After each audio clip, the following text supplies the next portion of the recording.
നമസ്കാരം, എല്ലാവർക്കും lead the real വേൾഡിലേക്ക് ഒരിക്കൽ കൂടി സ്വാഗതം. നമ്മൾ 6ാം ക്ലാസ് NCERTയുടെ ഹിസ്റ്ററിയുടെ അവസാനം ഉള്ള ഒരു ടോപ്പിക്കാണ് ഗുപ്ത റൂള്. അതാണ് ഈ വീഡിയോയിൽ നമ്മൾ ഡിസ്കസ് ചെയ്യാൻ പോകുന്നത്. ഇതോടുകൂടി നമ്മുടെ ഏൻഷ്യൻ്റ് ഇന്ത്യ ഹിസ്റ്ററി അവസാനിക്കുകയാണ്. 7ാം ക്ലാസ്സിൻ്റെ ടെക്സ്റ്റ് ബുക്കിൽ നമ്മൾ ഡിസ്കസ് ചെയ്യുന്നത് മിഡീവൽ ഇന്ത്യ ഹിസ്റ്ററിയാണ്. അപ്പോൾ നമുക്ക് എന്തൊക്കെയാണ് ഈ വീഡിയോയിൽ ഞാൻ ഉൾപ്പെടുത്തിയിരിക്കുന്നതെന്ന് നോക്കാം. നമ്മൾ ഗുപ്ത പീരീഡിലെ പ്രധാനപ്പെട്ട 2 റൂളേഴ്സിനെ കുറിച്ചുള്ള വിശദാംശങ്ങളാണ് നമ്മൾ ഇതിൽ ആദ്യം ഉൾപ്പെടുത്തിയിരിക്കുന്നത്. സമുദ്രഗുപ്തനും ചന്ദ്രഗുപ്ത രണ്ടാമനും. പിന്നെ ഗുപ്ത ആർമിയുടെ ജനറൽ ആയിട്ടുള്ള അഡ്മിനിസ്ട്രേഷൻ ആൻഡ് ആർമി ഡീറ്റെയിൽസ് പല ലിറ്റററി എവിഡൻസുകളിൽ നിന്ന് നമുക്ക് കിട്ടിയത് അതെന്തൊക്കെയാണെന്ന് നമുക്ക് ഡിസ്കസ് ചെയ്യാം. അപ്പോൾ ഇതിൽ സമുദ്രഗുപ്തനെ സംബന്ധിച്ച് നോക്കിയാൽ അദ്ദേഹം മറ്റ് രാജാക്കന്മാരോട് ഏത് രീതിയിലായിരുന്നു അദ്ദേഹത്തിൻ്റെ പോളിസികൾ എന്ന് വ്യക്തമാക്കുന്ന ഒരു മാപ്പ് ഇതിൽ കൊടുത്തിട്ടുണ്ട് ടെക്സ്റ്റ് ബുക്കിൽ. അതൊന്ന് നമുക്ക് എക്സ്പ്ലെയിൻ ചെയ്യണം. പിന്നെ ഏതൊക്കെ കവികളാണ് ഈ 2 പേരുടെയും ലൈഫിനെ അസോസിയേറ്റ് ചെയ്ത് അവരുടെ സെയിം കാലഘട്ടത്തിൽ ജീവിച്ചിരുന്നത്, ഏതൊക്കെ കൃതികളാണ്, എന്തൊക്കെയാണ് അതർ ആർക്കിടെക്ചറൽ എവിഡൻസസ്, ഇതൊക്കെ നമുക്ക് പരിശോധിക്കണം. പിന്നെ വരുന്നതാണ് ഹർഷവർദ്ധന. നമ്മളെപ്പോഴും ഗുപ്ത എന്ന് പറയുന്ന ഒരു ടൈറ്റിലിൻ്റെ അകത്താണ് പൊതുവിൽ പറയാന്നുണ്ടെങ്കിലും എന്താണ് യഥാർത്ഥത്തിൽ ഗുപ്താസും വർദ്ധനാസും തമ്മിലുള്ള ഡിഫറൻസ് എന്താണ്, ബന്ധം എന്താണെന്നും പരിശോധിക്കണം. അദ്ദേഹത്തിൻ്റെയും ഇത്തരത്തിലുള്ള മിലിറ്ററി കോൺക്വസ്റ്റുകളെക്കുറിച്ചുള്ള ലിറ്റററി എവിഡൻസുകൾ എന്തൊക്കെയാണെന്ന് നമുക്ക് പരിശോധിക്കണം. സമുദ്രഗുപ്തനെ സംബന്ധിക്കുന്ന ഏറ്റവും വ്യക്തമായ എവിഡൻസ് എന്ന് പറയുന്നത് അലഹബാദ് പില്ലർ ഇൻസ്ക്രിപ്ഷനാണ്. ഒരു അശോകൻ പില്ലറാണ് അലഹബാദിലുള്ളത്. അതിൻ്റെ മുകളിൽ ഒരു പ്രശസ്തി ഇൻസ്ക്രൈബ് ചെയ്തിട്ടുണ്ട്. പ്രശസ്തി എന്ന് പറഞ്ഞാൽ അർത്ഥം വരുന്നത് ഇൻ പ്രേസ് ഓഫ് എന്നാണ്. ഒരാളെ പുകഴ്ത്തിക്കൊണ്ട് എഴുതപ്പെടുന്ന കാവ്യങ്ങളാണ് പ്രശസ്തി. അലഹബാദ് ഇൻസ്ക്രിപ്ഷനിൽ എഴുതിയിരിക്കുന്നത്, പ്രശസ്തി തയ്യാറാക്കിയിരിക്കുന്നത് ഹരിസേന എന്ന് പറയുന്ന ഒരു പോയറ്റായിരുന്നു. അദ്ദേഹത്തിൻ്റെ ആ പ്രശസ്തിയിൽ നിന്നാണ് നമുക്ക് സമുദ്രഗുപ്തനെക്കുറിച്ചുള്ള വിവരങ്ങൾ കിട്ടുന്നത്. അദ്ദേഹം ഒരു വാരിയർ ആയിരുന്നു, അദ്ദേഹം ഒരു പഠിച്ച അറിവുള്ള വ്യക്തിയായിരുന്നു, പോയറ്റായിരുന്നു. മാത്രമല്ല അദ്ദേഹത്തെ അതിൽ ഈക്വൽ ടു ഗോഡ്, ദൈവസമാനനായിട്ടാണ് അതിൽ ചിത്രീകരിച്ചിരിക്കുന്നത്. മാത്രമല്ല അതേ പ്രശസ്തിയിൽ നിന്ന് തന്നെ അദ്ദേഹത്തിൻ്റെ മറ്റ് രാജാക്കന്മാരോടുള്ള നിലപാടുകൾ നമുക്ക് എവിഡൻസുകളായിട്ട് കിട്ടുന്നുണ്ട്. ഒപ്പം ഇവിടെ എടുത്തു പറയേണ്ടത് ഗുപ്ത കോയിൻസ് ആണ്. ഗോൾഡ് കോയിൻസ് ധാരാളമായിട്ട് ഗുപ്ത പീരീഡിൽ മിൻറ്റ് ചെയ്ത് ഇറക്കിയിരുന്നു. അതിൽ സമുദ്രഗുപ്തനെ ചിത്രീകരിച്ചിരിക്കുന്നത് വീണ വായിക്കുന്ന ഒരു ഭരണാധികാരിയായിട്ടാണ്. വീണ വായിക്കുന്ന ഭരണാധികാരി സമുദ്രഗുപ്തനാണ്. ഇതിൽ നിന്ന് നമുക്ക് എന്താ മനസ്സിലാക്കാൻ സാധിക്കുന്നത്? അദ്ദേഹം ഈ പറഞ്ഞ പോലെ പോയറ്റും വാരിയറും മാത്രമല്ല, അദ്ദേഹം ഒരു മ്യൂസിക്കൽ എന്തൂസിയാസ്റ്റ് കൂടിയായിരുന്നു എന്നുള്ളതാണ് ആ കോയിൻസിൽ നിന്ന് നമുക്ക് കിട്ടുന്ന എവിഡൻസ്. വേറെയും കോയിൻസ് ഉണ്ട്, ഇത് ഒരു കോയിൻ്റെ കാര്യമാണ് പറഞ്ഞത്. അതേ പ്രശസ്തിയിൽ നിന്ന് സമുദ്രഗുപ്തന് മറ്റ് രാജാക്കന്മാരോട് ഉണ്ടായിരുന്ന പോളിസികളെക്കുറിച്ച് ഉള്ള എവിഡൻസുകൾ കിട്ടിയിട്ടുണ്ട്. അതാണ് ഞാനിവിടെ പറയാൻ ഉദ്ദേശിക്കുന്നത്. സമുദ്രഗുപ്തൻ്റെ കാലഘട്ടത്തിൽ ഇന്ത്യ ഉപഭൂഖണ്ഡത്തിലുള്ള രാജ്യങ്ങളെ 4 തരത്തിൽ തരംതിരിച്ചിട്ടുണ്ടായിരുന്നു. ഒന്ന് ആര്യാവർത്തം, നമ്മുടെ മഗധ റീജിയൻ, ബീഹാർ, UP, മധ്യപ്രദേശിൻ്റെ കുറച്ച് ഭാഗം ഒക്കെ ഉൾപ്പെടുന്ന ആ ഒരു ഭാഗം ഉണ്ടല്ലോ, ഞാൻ 1 എന്ന് മാർക്ക് ചെയ്തിരിക്കുന്നത്, അത് ആര്യാവർത്തം. പിന്നെ വരുന്നത് സൗത്തിലേക്ക് വരുന്നത് ദക്ഷിണപഥ.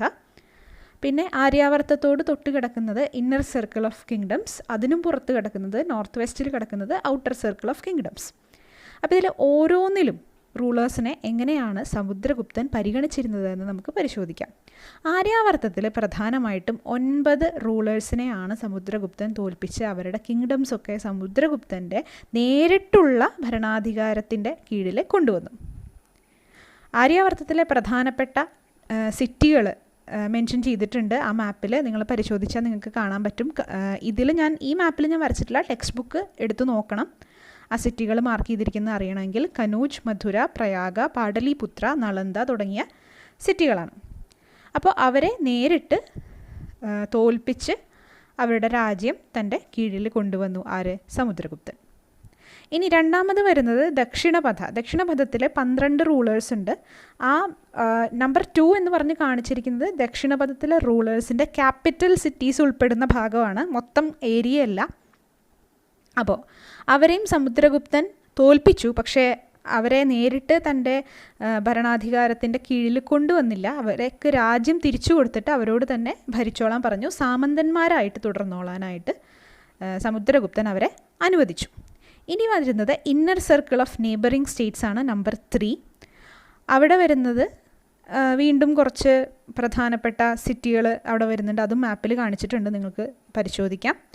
ഇവർ അദ്ദേഹത്തിന് കൃത്യമായിട്ട് ട്രിബ്യൂട്ട് കൊടുക്കുകയും അദ്ദേഹത്തിൻ്റെ ഓർഡേഴ്സ് ഫോളോ ചെയ്യുകയും മാത്രമല്ല അദ്ദേഹത്തിൻ്റെ കോർട്ടിൽ പ്രധാന സമയങ്ങളിൽ അവർ അറ്റൻഡ് ചെയ്യുകയും ചെയ്തു ഈ ഇന്നർ സർക്കിളിലെ രാജാക്കന്മാർ.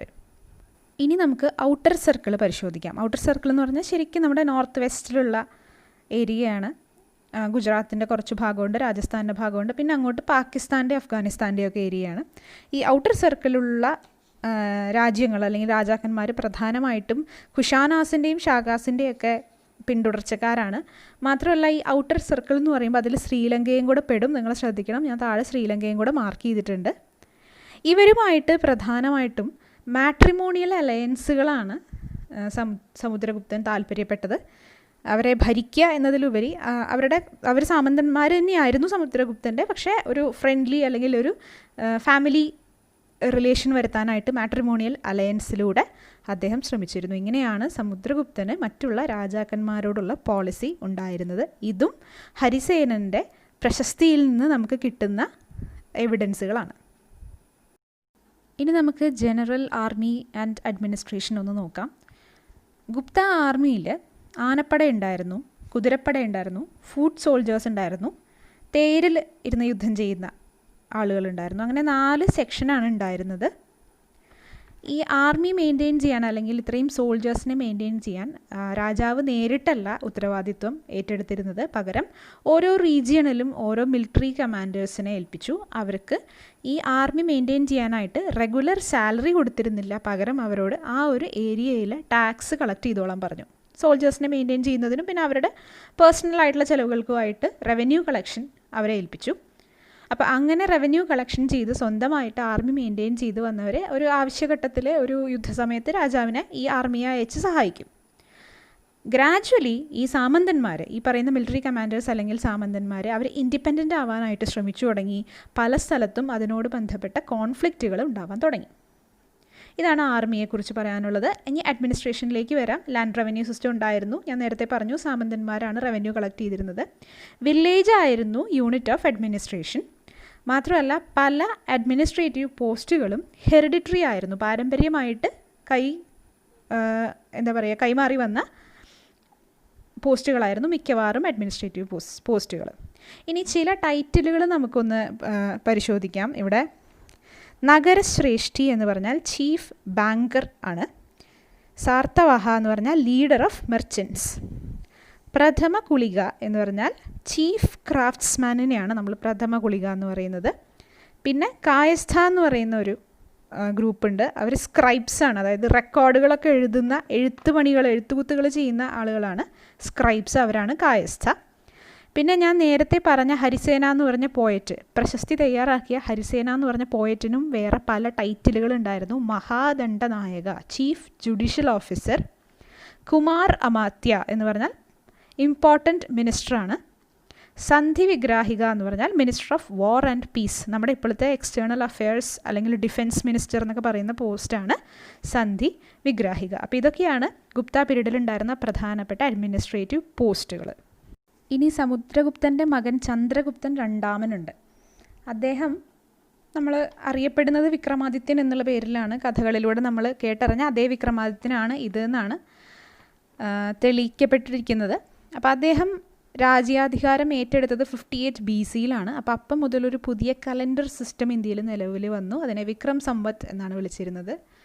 അദ്ദേഹം ഷാഗാസിനെതിരെ യുദ്ധം ചെയ്ത് വിക്ടറി നേടിയിട്ടുണ്ട്. പ്രധാനമായിട്ടും അദ്ദേഹത്തെക്കുറിച്ച് പറയുമ്പോൾ നമ്മൾ ഡിസ്കസ് ചെയ്യേണ്ടത് അദ്ദേഹത്തിൻ്റെ സഭയിലുണ്ടായിരുന്ന പ്രധാനപ്പെട്ട കവികളും സയൻറ്റിസ്റ്റുകളെയൊക്കെ കുറിച്ചാണ്. നവരത്നാസ് എന്നാണ് അവരെ വിളിച്ചിരുന്നത്. 9 പേരുണ്ട്. ടെക്സ്റ്റ് ബുക്കിൽ ആര്യഭടനെ കുറിച്ചും കാളിദാസനെ കുറിച്ചുമാണ് പറഞ്ഞിരിക്കുന്നത്. എന്തൊക്കെയാണ് ആര്യഭടൻ്റെ അച്ചീവ്മെൻറ്റ്സ് എന്ന് വെച്ചാൽ പ്രധാനമായിട്ടും നമുക്കറിയാം, സീറോന് സിമ്പൽ കണ്ടുപിടിച്ച ആളാണ്. എക്ലിപ്സ് എന്ന് പറയുന്ന പ്രതിഭാസം, ഗ്രഹണം, അതിനെ എക്സ്പ്ലെയിൻ ചെയ്തു അദ്ദേഹം. പിന്നെ ഭൂമി സ്വന്തം അച്ചുതണ്ടിൽ കറങ്ങുന്നത് കൊണ്ടാണ് രാത്രിയും പകലും ഉണ്ടാകുന്നതെന്ന് അദ്ദേഹം കണ്ടുപിടിച്ചു. മാത്രമല്ല ഒരു വൃത്തത്തിൻ്റെ സർക്കംഫറൻസ് കണ്ടുപിടിക്കുന്നതിനുള്ള ഫോർമുലയും അദ്ദേഹം കണ്ടുപിടിച്ചു. ഇനി നമുക്ക് വരുന്നത് ആർക്കിടെക്ചറൽ എവിഡൻസിലേക്കാണ്. മെഹ്റോലിയിലെ അയൺ പില്ലറിനെ കുറിച്ച് നമുക്ക് പറയാം. ഡൽഹിക്കടുത്ത് മെഹ്റോലിയിൽ 7.2 മീറ്റർ ഹൈറ്റുള്ള 3 ടൺ ഭാരമുള്ള ഒരു അയൺ പില്ലറുണ്ട്. ഏതാണ്ട് ഒരു 1500-2000 വർഷങ്ങൾക്ക് മുൻപായാണ് അതവിടെ സ്ഥാപിക്കപ്പെട്ടിരിക്കുന്നത്. കാലഗണന നടത്തുമ്പോൾ അത് ഏതാണ്ട് ഗുപ്ത കാലഘട്ടത്തിലാണ്. പ്രത്യേകത എന്താണെന്ന് വെച്ചാൽ അയൺ പില്ലറാണ്. യാതൊരുവിധ മേൽക്കൂരയും ഇല്ലാതെ ഓപ്പൺ സ്പേസിലാണ് ഈ പില്ലർ നിൽക്കുന്നത്. മഴ കൊള്ളുന്നുണ്ട്, വെയിൽ കൊള്ളുന്നുണ്ട്, മഞ്ഞ് കൊള്ളുന്നുണ്ട്, എങ്കിൽ പോലും ഒരു തരി പോലും തുരുമ്പ് വന്നിട്ടില്ല, റസ്റ്റ് പിടിച്ചിട്ടില്ല. അതിൻ്റെ മുകളിൽ ചന്ദ്ര എന്ന് പറയുന്ന ഒരു റൂളറുടെ പേര് ഇൻസ്ക്രൈബ് ചെയ്തിട്ടുണ്ട്. അത് ഈ ചന്ദ്രഗുപ്തൻ രണ്ടാമനാണെന്നാണ് നമ്മൾ അനുമാനിക്കുന്നത്. പണ്ടത്തെ കാലത്തെ മെറ്റലർജിയുടെ ഒരു എഫിഷ്യൻസിയാണ് ഈ ഒരു ഇതുവരെയും തുരുമ്പെടുക്കാത്ത ഈ അയൺ പില്ലർ സൂചിപ്പിക്കുന്നത്. ഇന്നത്തെ കാലത്ത് അങ്ങനെ ഒരു മെറ്റലർജി നമ്മൾ അഡ്വാൻസ്ഡ് ആയെങ്കിൽ പോലും അത്രയും പ്യുവറായ ഒരു ഫോമൊക്കെ കിട്ടാൻ പ്രയാസമാണ്. ഇനി നമുക്ക് ഹർഷവർദ്ധനിലേക്ക് വരാം. ഹർഷവർദ്ധനൻ പുഷ്യഭൂതി ഡൈനാസ്റ്റിയുടെ ഭാഗമാണ്. പുഷ്യഭൂതി എന്ന് പറയുന്നത് നമ്മുടെ ഗുപ്തന്മാരുടെ ഒരു ഫ്യൂഡേറ്ററിയാണ്, സാമന്തനാണ്. ആ ഒരു ഡൈനാസ്റ്റിയാണ് പുഷ്യഭൂതി ഡൈനാസ്റ്റി. അപ്പോൾ നേരിട്ട് ഗുപ്ത റൂളറല്ല ഹർഷവർദ്ധനൻ. ഈ പുഷ്യഭൂതികൾ പിന്നീട് വർദ്ധന എന്ന് പറയുന്ന ടൈറ്റിൽ സ്വീകരിക്കുകയും അവർ പവറിലേക്ക് വരികയും ഏതാനും തലമുറകൾ ഭരിക്കുകയും ചെയ്തു. അതിൽ പെടുന്ന ഒരാളാണ് ഹർഷവർദ്ധനൻ. ഹർഷവർദ്ധനൻ്റെ കോർട്ട് പോയറ്റായിരുന്നു ബാണഭട്ടൻ. അദ്ദേഹം എഴുതിയ ഹർഷചരിത എന്ന സാൻസ്ക്രിറ്റ് പോയത്തിൽ നിന്നാണ് നമ്മൾ ഹർഷനെ കുറിച്ചുള്ള കൂടുതൽ വിവരങ്ങൾ കിട്ടുന്നത്. അദ്ദേഹം ധാനേശ്വറിലെ കിങ് ആയിരുന്നു.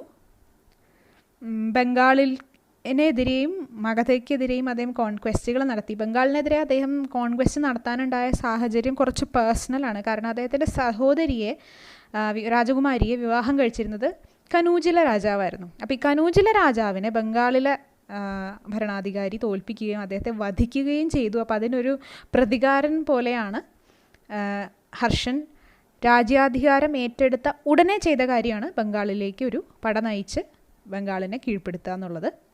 പിന്നെ നമ്മൾ കഴിഞ്ഞ ക്ലാസ്സിൽ സൗത്ത് ഇന്ത്യൻ ഡൈനാസ്റ്റീസിനെ കുറിച്ച് പറഞ്ഞപ്പോൾ ചാലൂക്യ ഡൈനാസ്റ്റിയെക്കുറിച്ച് പറഞ്ഞിരുന്നു. പുലകേശൻ 2 അല്ലെങ്കിൽ രണ്ടാം പുലികേശിയെക്കുറിച്ച് പറഞ്ഞു. ഹർഷൻ്റെ സൗത്ത് ഇന്ത്യയിലേക്കുള്ള എക്സ്പെഡിഷൻ തടഞ്ഞത് ഈ പുലികേശൻ രണ്ടാമനാണ്. അപ്പം അങ്ങനെ ചാലൂക്യാസിനോട് തോറ്റുപോയ ഒരു ചരിത്രം കൂടി ഹർഷവർദ്ധനനുണ്ട്. ഇനി ഈ ബാണഭട്ടൻ്റെ പോയത്തിൽ ഹർഷൻ്റെ ആർമി ഒരു ഗ്രാമത്തിലൂടെ സഞ്ചരിക്കുമ്പോൾ എന്തൊക്കെയാണ് അവിടെ നടന്നിരുന്നതെന്ന് ഒരു എക്സ്പ്ലനേഷൻ ഉണ്ട്. അത് എന്താണെന്ന് നമുക്കൊന്ന് പരിശോധിക്കാം. ഹർഷൻ്റെ ആർമിയുടെ കയ്യിൽ വെപ്പൻസ് മാത്രമല്ല, അവർ പലയിടങ്ങളിലും താമസിച്ച് ഭക്ഷണം ഉണ്ടാക്കി കഴിച്ചാണ് മുന്നോട്ട് പോയിരുന്നത്. അപ്പോൾ കുക്ക് ചെയ്യാനുള്ള യൂട്ടൻസിൽസ് ഉണ്ടായിരുന്നു, ഫർണിച്ചർ ഉണ്ടായിരുന്നു, മറ്റ് ഫുഡ് ഐറ്റംസ്, സ്പൈസസ് ഒക്കെ അവർ ക്യാരി ചെയ്തിരുന്നു. ആന, ഒട്ടകം, രഥങ്ങൾ ഒക്കെ അവരുടെ ആ ഒരു ട്രൂപ്പിലുണ്ടായിരുന്നു. പലതരത്തിലുള്ള കൊമ്പ്, കുഴൽ, മദ്ദളം അങ്ങനെയുള്ള മ്യൂസിക്കൽ ഇൻസ്ട്രുമെൻറ്റ്സ് അവർ കടന്നു പോകുമ്പോൾ അവരുടെ വരവറിയിക്കാനായിട്ടുള്ള മ്യൂസിക്കൽ ഇൻസ്ട്രുമെൻറ്റ്സ് ഉണ്ടായിരുന്നു. ഏത് വില്ലേജിലൂടെ ആയിരുന്നോ കടന്നു പോയിരുന്നത് ആ വില്ലേജേഴ്സാണ് ഇവർക്ക് ഗിഫ്റ്റും ഫുഡും ഒക്കെ കൊടുത്തിരുന്നത്. അതിൻ്റെ ഉദ്ദേശവും ഉണ്ടായിരുന്നു. അത്തരത്തിൽ ഈ വില്ലേജേഴ്സിനെ രാജാവിനെ നേരിട്ട് കാണാനും കംപ്ലൈൻറ്റുകൾ ബോധിപ്പിക്കാനും കഴിഞ്ഞിരുന്നു എന്നാണ് പറയുന്നത്. അതുകൊണ്ടാണ് വില്ലേജേഴ്സ് ഗിഫ്റ്റ്സുമായിട്ട് രാജാവിനെ കാണാനായിട്ട് ആർമി അതിലെ കടന്നു പോകുമ്പോൾ ചെന്നിരുന്നത്.